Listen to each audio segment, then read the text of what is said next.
ဖေဒီပြောင်ကြားရဲဆိုရင်တားစီကိုညာလာခဲ့ ခင်ဗျာပတ်စံပိတ်တာကျုပ်ကပတ်စံတော့မချမ်းသာဘူးဗျဒါပေမဲ့ဘယ်သူပြည်စီမှမခိုးဘူး အာရဲမွေးနေတာပါပြီအာဘောတောင်ဝဲလေဝဲလေဒီလာဟူနေဝဲလေ ငါတော့မနေနဲ့မင်းသွား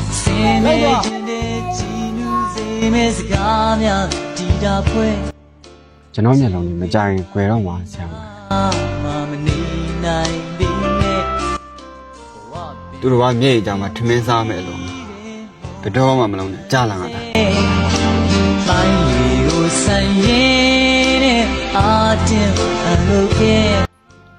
မင်္ဂလာပါခင်ဗျာ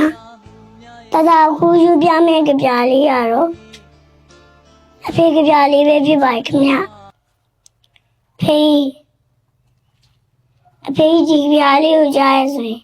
တားစီကိုမြန်ပြန်လာခဲ့ပါဟာနဲ့ဖေတိတ်လာရဲ့နာစားလေးသမင်းစွဲပေါ်မှာအိုဖောင်းလန်နေအမေမိတာတွေတွေ့ရတယ်ဒါပေမဲ့အမေချက်တဲ့ဟင်းတစ်ခွက်အဖေရဲ့ချွေးစက်လေးဆိုတာတာမသိခဲ့ဘူးအဖေ